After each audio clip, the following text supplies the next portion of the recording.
राम राम मंडळी, कसे आहेत? तर आपल्या या नवीन व्हिडिओमध्ये आपले सहर्ष स्वागत आहे. आपल्या महाराष्ट्रात कित्येक ठिकाणी कित्येक मंदिर आहेत.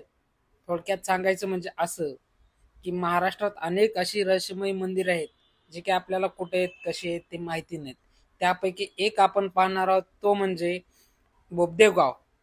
पुणे जिल्ह्यात पुरंदर तालुक्यात सासवड गावाजवळ हे एक गाव आहे आणि या गावाजवळ कानिपनाथ गड हे आहे. ते नवनाथांपैकी एक नाथांचे गड आहे. तर हे गड कुठे आहे आणि कसे जायचे हे मी तुम्हाला सांगतो. मित्रांनो, हे कानिपनाथ हे दैवत येथे कसे आले हे पाहू. तर मी माळी वैजनाथ या नवीन व्हिडिओमध्ये आपले स्वागत करतो. आजच्या युगात देव आहे की नाही हे जर तुम्हाला जाणून घ्यायचं असेल तर एकदा नक्की या गडाला भेट द्या. खरंच जर मनापासून भक्ती केली असेल तर देव आपल्यासाठी कुठेही येतो, हे प्रचिती तुम्हाला इथं आल्यावरच येणार आहे. नवनाथ म्हणजे नवनारायण, ब्रह्मा, विष्णू आणि महेश यांची ताकद म्हणजेच नवनाथ. या नवनाथांपैकी कानिपनाथ यांची मूळ समाधी ही अहमदनगरमध्ये मडी या ठिकाणी आहे. या बोबदेव गावातील गवळी नावाचे एक भक्त होते. तर ते भक्त मडी या ठिकाणी पायी चालत जायचे आणि पायी चालत असताना ते अनवाणी पायांनी मडीला जायचे, ते पण नाथांच्या दर्शनासाठी. पण एक काळ असा झाला की हे गवळी भक्त जे होते त्यांचं वय झाल्यामुळे ते काही जाऊ शकले नाहीत. पण शेवटचं दर्शन घ्यायचं म्हणून ते नाथांच्या दर्शनासाठी गेले आणि तिथं त्यांनी म्हणले की देवा, ही शेवटची फेरी आहे, इथून पुढं काय मला येता येणार नाही. तेव्हा स्वतः नाथांनी दर्शन देऊन आणि बोलले की मी तुझ्या बरोबर येतो आणि तुझ्या गावी येतो. तेव्हा आज या बोब गावच्या जवळ कानिपनाथावर येऊन तपश्चर्या केली. सासवड गावापासून अगदी जवळ आहे. या मंदिराच्या सुरुवातीस सुंदर अशी कमान आहे. त्यामधून आत प्रवेश केल्यानंतर समोर वेताळांची मूर्ती आहे, कारण नवनाथांनी वेताळांना हरवले होते. तर दीपमाळेच्या शेजारी कानिपनाथ मंदिराचे शिल्पकार, दगडी दीपमाळ जे आहे त्याच्या पाठीमागे थोडेसे, तर दीपमाळेच्या शेजारी कानिपनाथ मंदिराचे शिल्पकार वैकुंठवासी ह.भ.प. कृष्णाजी फरतडे उर्फ बापू यांची सुंदर अशी मूर्ती आहे.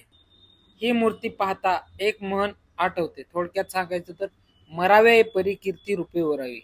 यांच्याच पाठीमागे कमान आहे. यावर नाथांच्या जन्मकथा पाहायला मिळतात. नाथाच्या दर्शनाला यायचं असेल तर 3 मार्ग आहेत. एक म्हणजे सासवड मार्गे, दुसरा आहे तो बोबदेव मार्गे आणि तिसरा म्हणजे होळकरवाडी मार्गे. होळकरवाडी मार्गे जो म्हणजे आम्ही आता व्हिडिओमध्ये दाखवलेला रस्ता आहे तो थोडासा खरतड रस्ता आहे. त्यामुळे शक्यतो तुम्ही सासवड मार्गे आला तर चालेल.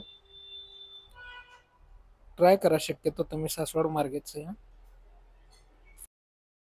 मंदिराच्या आत जाताना दोन्ही दरवाजास हत्ती आहेत आणि वरच्या बाजूस सुंदर असे नाथांचे शिल्प आहे. मित्रांनो, जर आपल्याला मूळ गाभाऱ्यातील नाथांचे दर्शन घ्यायचे असेल तर आत जाण्यासाठीचा मार्ग हा एक खिडकी चौकट फक्त 11 इंच उंच व 9 इंच रुंद आहे. हे पाहिल्यावर विचार येतो की आपण आत जाऊ की नाही, हा विचार येतो. पण मनात इच्छा असेल, भावना असेल, खरी भक्ती असेल तर कितीही मोठा माणूस, किती मोठा भक्त असो, या खिडकीतून आत जाऊ दर्शन घेऊ शकतो. आत गेल्यास एका बाजूस कानिपनाथांचे गुरु जालिंदरनाथ व दुसऱ्या बाजूस गोरक्षनाथ, मच्छिंद्रनाथ यांचे स्थान पाहायला मिळते.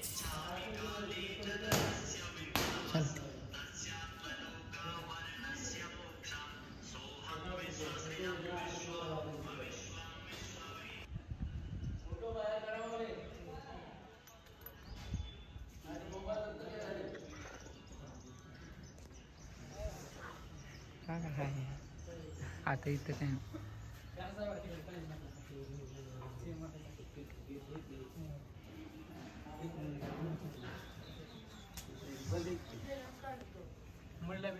कानिपनाथांचा जन्म हा हत्तीच्या कानामधून झाला होता, म्हणून त्यांना कानिपनाथ हे असे संबोधले जाते.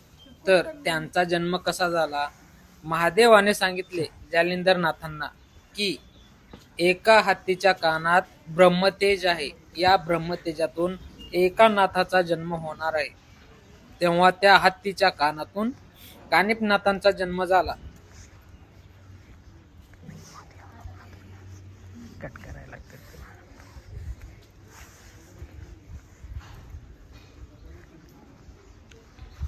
भरपूर अशी मंदिरे आहेत, त्यापैकी एक विठ्ठल रुक्मिणीचे मंदिर आहे आणि ते एकदम खूप आणि सुंदर मंदिर उभारले गेले आहे.